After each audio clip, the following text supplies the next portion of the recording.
श्री शिवाय नमस्तुभ्याम हर हर महादेव। कैसे हैं आप सब। देखिए, यदि आपके घर के बच्चे पढ़ाई लिखाई में कमज़ोर हैं, पढ़ने लिखने बैठते नहीं हैं, पढ़ते लिखते नहीं हैं, आप कितना भी प्रयास कर लो वो पढ़ते नहीं हैं, साथ ही साथ आपके घर का जो व्यापार है वो आपका मद्दा हो गया है या कम चलता है, तो भी आपको आज का ये उपाय ज़रूर जानना चाहिए। और ये उपाय आपको केवल और केवल चतुर्थी पर ही करना चाहिए। देखिए, संकष्टी चतुर्थी, विनायक चतुर्थी, हर महीने में 2 चतुर्थी आती है। इन दोनों चतुर्थी पर आप कभी भी ये उपाय कर सकते हैं।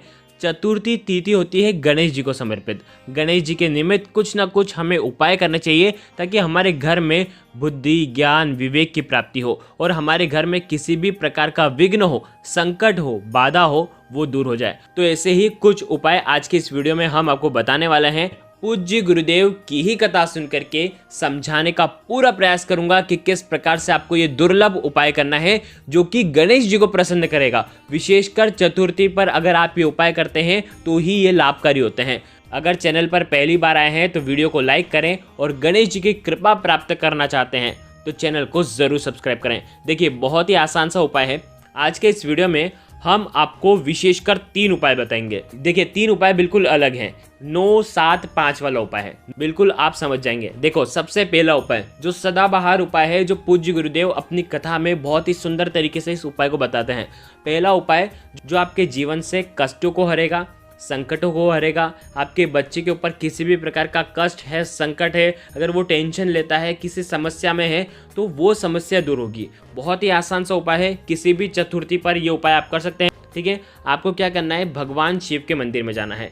भगवान शिव के मंदिर में जाने से पहले आपको मात्र 9 शमी के पत्ते लेना है, साथ में तांबे के पात्र के अंदर जल लेना है और एक गोल बाती का दीपक आपको तैयार करना है। आटे का दीपक भी तैयार कर सकते हैं या तो आप माटी का दीपक भी ले सकते हैं। देखो, अब बिल्कुल ध्यान से समझना। देखिए, अब आपको क्या करना है, किसी भी भगवान शिव के मंदिर में आपको जाना है जहाँ पर शिवलिंग हो। देखिए, सबसे पहले आप क्या करेंगे, जो 1 लोटा जल लाए हैं ना आप, उसे थोड़ा सा, उसका जो जल है वो आपको शमी के पत्तों के ऊपर आपको डाल देना है, यानी कि शमी के पत्तों को आपको गीला कर लेना है।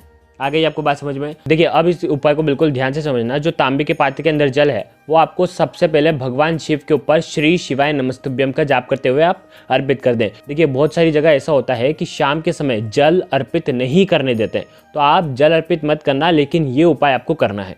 क्या करेंगे, 5 शमी के पत्ते आपको सीधे हाथ में रखना है, 5, और आपको ओम गण गणपते नमः या श्री गणेशाय नमः का आपको जाप करना है और मन ही मन में गणेश जी से प्रार्थना करना है, विघ्नहर्ता से प्रार्थना करना है कि इस चतुर्थी पर मेरे घर में रहे हुए जितने भी बच्चे हैं, मेरे घर में जितना भी क्लेश है, मेरे घर में जितना भी ज्ञान का अभाव है, वो सब दूर हो। मेरे बच्चे बुद्धिमान बने, मेरे बच्चे बुद्धिमान बने, पढ़ाई लिखाई में उनका मन लगे और मेरे घर में जो व्यापार है, मेरे घर का जो व्यापार है वो उत्तम चले। ऐसी आपको कामना करते हुए ये 5 शमी के पत्ते आपको शिवलिंग के सीधे तरफ, गणेश जी वाला जो स्थान होता है ना, वहाँ पर आपको 5 शमी के पत्ते आपको अर्पित कर देना है।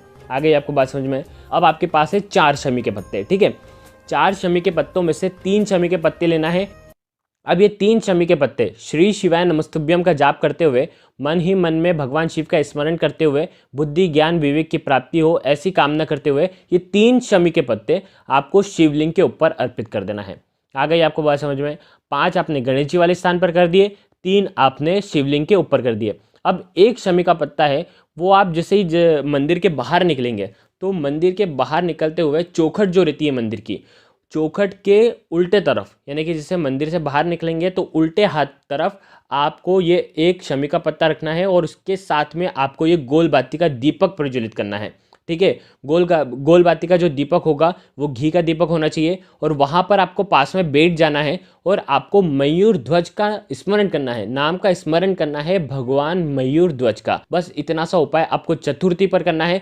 बैठ करके वहाँ पर विनंती करें भगवान गणेश से कि मेरे बच्चे के ऊपर बुद्धि, ज्ञान, विवेक की प्राप्ति हो, कभी भी इसके ऊपर कोई भी संकट ना आए। देखिए, ये जो उपाय है केवल और केवल चतुर्थी पर ही आप कर सकते हैं। ये हो गया पहला उपाय। अब देखिए, दूसरा जो उपाय है वो है हरे मूंग का। ये उपाय बहुत ही खास है, विशेषकर गणेश जी को प्रसन्न करने के लिए हरे मूंग के हम उपाय करते हैं। आपको लेना है मात्र और मात्र 7 हरे मूंग के दाने। विशेष ध्यान रखना, हरे मूंग के दाने आप जो लेंगे वो खंडित नहीं होने चाहिए। साथ में लेंगे तांबे के पात्र के अंदर जल। ये उपाय आप किसी भी चतुर्थी पर कर सकते हैं, विशेषकर बुद्धि और ज्ञान की प्राप्ति के लिए। यदि आप चाहते हैं कि आपके बच्चे हमेशा ज्ञानवान रहे, पढ़ने में उनका मन लगे, तो आपको ये उपाय चतुर्थी तिथि पर करना है। देखो, बहुत ध्यान से इस उपाय को समझना। ये उपाय आप सुबह से लेकर के रात्रि तक, जब आपकी इच्छा हो तब आप ये उपाय कर सकते हैं। अगर आप चाहते हैं कि सुबह कर लें तो आप सुबह भी कर सकते हैं, रात्रि में करना चाहें तो रात्रि में भी, अगर आपके यहाँ पर अनुमति होती है तो आप ये उपाय रात्रि में भी कर सकते हैं।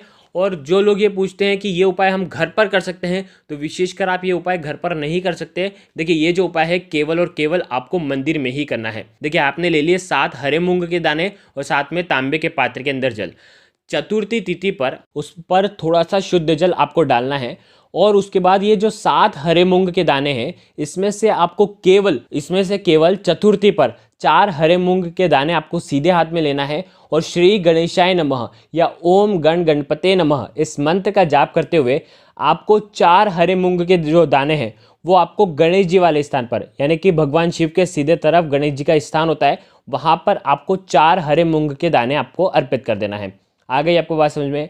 अब आपके पास है 3 हरे मूंग के दाने और आप क्या करेंगे, एक हरा मूंग का दाना आपको अर्पित करना है माता अशोक सुंदरी वाले स्थान पर। एक हरा मूंग का दाना जो आपको अर्पित करना है वो नंदी जी का जो पैर उठा हुआ रहता है ना, वहां पर आपको अर्पित करना है। और अंत में एक हरा मूंग का दाना और बचेगा। आप क्या करना, जो 1 लोटा जल है, 1 लोटे जल से सबसे पहले गणेश जी वाले स्थान पर थोड़ा सा जल अर्पित करना, फिर आप कार्तिकेय जी वाले स्थान पर अर्पित करना, फिर माता अशोक सुंदरी वाले स्थान पर थोड़ा सा जल अर्पित करना, फिर माता पार्वती के हस्तकमल के वहां पर थोड़ा सा जल अर्पित करना, फिर अंत में जब भगवान शिव के ऊपर आप जल अर्पित करेंगे ना, तो ये एक हरा मूंग का जो दाना है वो जल के पात्र के अंदर डाल देना और उसके बाद भगवान शिव का अभिषेक करना। श्री शिवाय नमस्तुभ्यम या ओम नमः शिवाय का आप ये अभिषेक करना। और अभिषेक करते हुए आपको यही प्रार्थना करनी है कि मेरे जीवन में, मेरे घर में जो भी ये समस्या है, ये सारी समस्या दूर हो जाए। ऐसी आपको कामना करना है, बुद्धि ज्ञान विवेक की प्राप्ति हमारे घर में हो, ऐसी आपको कामना करते हुए ये उपाय भी केवल और केवल चतुर्थी पर आपको करना है। देखिए, अब तीसरा उपाय भी बहुत खास है। तीसरा उपाय केवल और केवल 5 गेहूं के दाने से करना है। गेहूं के दाने लेना है, साथ में लेना है तांबे के पात्र के अंदर जल। ये उपाय भी चतुर्थी पर ही किया जाता है। संकष्टी चतुर्थी पर भी कर सकते हैं, विनायक चतुर्थी पर भी कर सकते हैं। संकष्टी चतुर्थी और विनायक चतुर्थी विशेषकर मंगलवार के दिन, गुरुवार के दिन और रविवार के दिन पड़ जाती है, तो ये गेहूं का उपाय सर्वाधिक उत्तम होता है। ये गेहूं का जो उपाय है बहुत ही लाभकारी हो जाता है।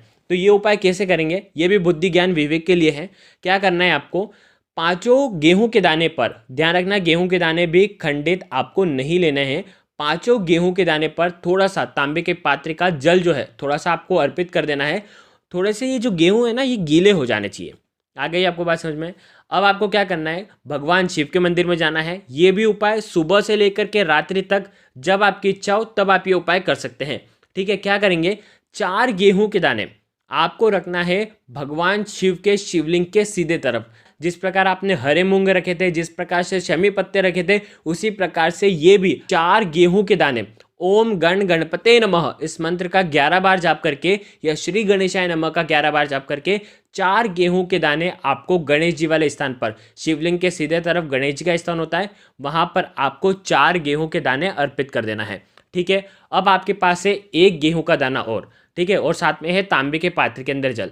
ये 1 गेहूं का दाना आपको तांबे के पात्र के अंदर जो जल है उसके अंदर डालना है और उसके बाद भगवान शिव का अभिषेक करना है श्री शिवाय नमस्तुभ्यम का जाप करते हुए। जब आप अभिषेक करेंगे, अभिषेक करने के बाद आपको महादेव से, भगवान गणेश से आपको प्रार्थना करनी है कि घर में बुद्धि ज्ञान विवेक ऐश्वर्य की प्राप्ति हो। घर में यदि आपका बच्चा जो है वो पढ़ाई लिखाई में उसका मन नहीं लगता है तो भी आप ये उपाय कर सकते हैं। यदि आपके घर में आपके पति का जो व्यापार है वो ढंग से नहीं चल पा रहा है या आपका खुद का व्यापार ढंग से नहीं चल पा रहा है, कोई ना कोई समस्या आपकी बार बार उत्पन्न हो जाती है, बार बार समस्या आ जाती है, तो आपको उसको स्मरण करते हुए कि ये समस्या मेरी दूर हो जाए, ऐसी कामना करते हुए भी आप किसी भी चतुर्थी पर ये 3 उपाय कर सकते हैं। देखो, वीडियो में हमने आपको बताया था कि 9, 7 और 5 वाला ये उपाय है, यानी कि 9 शमी के पत्ते से भी आप ये उपाय कर सकते हैं। साथ ही साथ 7 हरे मूंग के दाने से भी ये उपाय कर सकते हैं।